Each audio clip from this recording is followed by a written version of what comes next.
En las últimas horas se conoció la información de allanamientos que se llevaron a cabo en algunas empresas, también en bancos en el centro de la ciudad de Buenos Aires, y esto tendría que ver con una presunta fuga de dólares.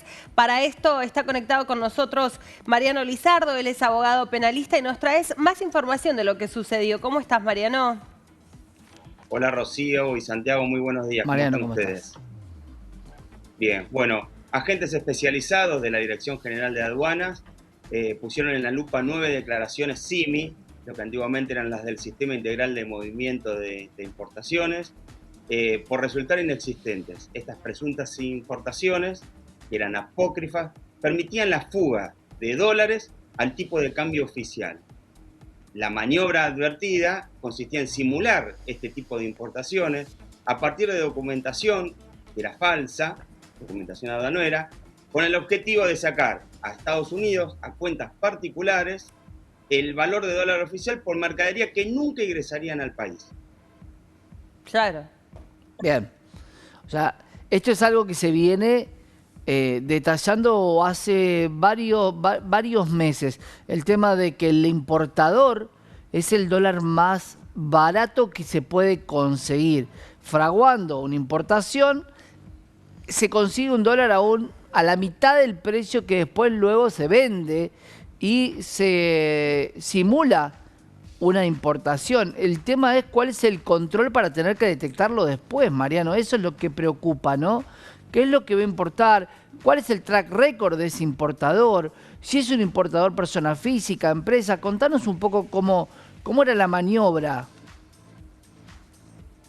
Se simulaban las declaraciones de la CIMI, hoy con el sistema CIRA, que es el sistema actual, y el sistema Malvina, que es el que utiliza hoy la aduana. Es mucho más difícil poder vulnerar este tipo de declaraciones con documentación falsa, con declaraciones, con estudios jurídicos, que evidentemente, o sea, dentro de los dos detenidos que hay, una es un profesional de la ciencia jurídica que era el que preparaba todo este tipo de documentación y con carpetas falsas simulaban al Estado Nacional a través de la aduana la importación de mercadería. Entonces se veían beneficiados, como vos lo decías, Santiago, a un dólar, a un 50% de lo que es el valor del mercado, porque cuando liquidaban a un contado con liqui o a un blue. Tal Entonces cual.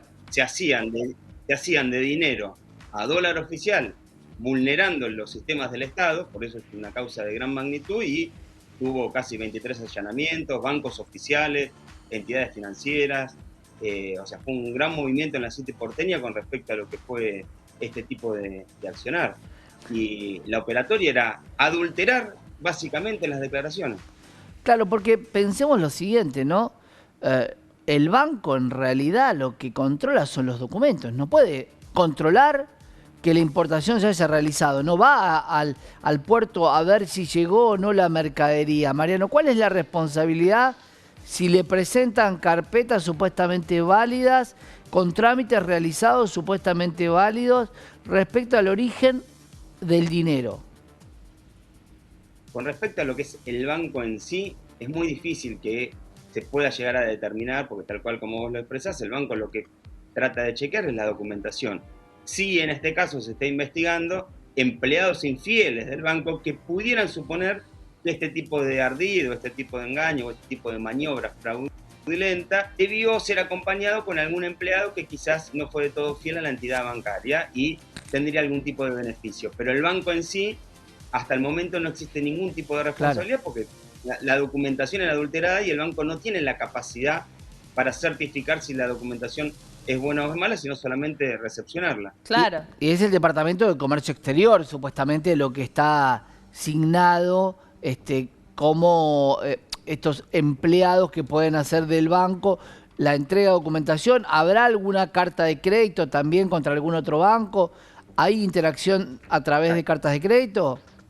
Sí, hay interacción con cuentas particulares que se encuentran precisamente en el estado de la Florida, en Miami, que son los destinatarios finales de esta defraudación, porque el dinero en realidad iban a arcas privadas, Claro. nunca a una empresa, Claro. para poder hacerse de ese dinero. ¿De qué delito estamos hablando y cuál es la pena? ¿Quiénes podrían verse involucrados?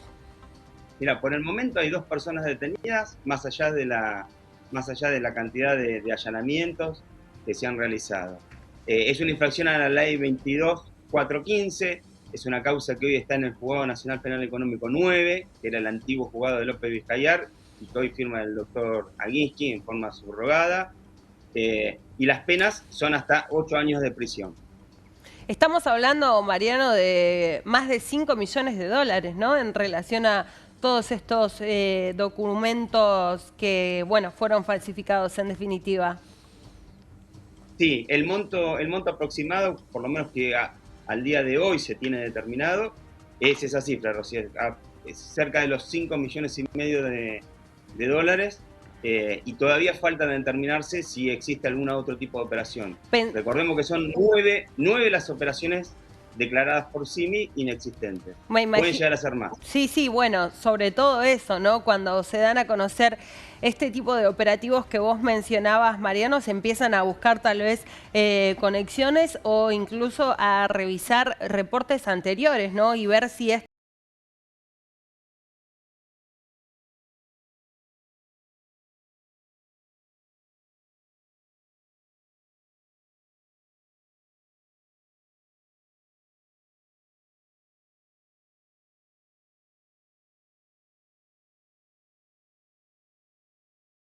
en otro momento de esta misma manera. Exacto. A ver,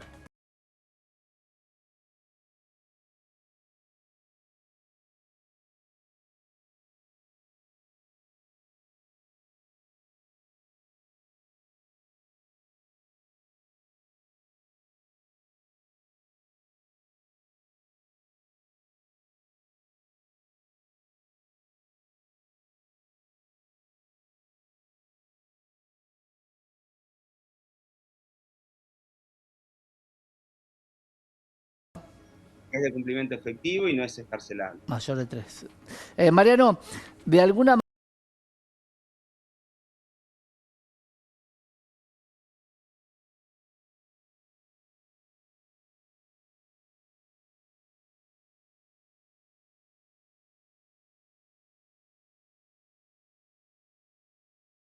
el país, y de esta manera estábamos dando de dólares a una persona física que nunca ingresaba ninguna mercadería de importación para generarle valor agregado a algo local, o por lo menos para tener algún producto que realmente acá no se consigue.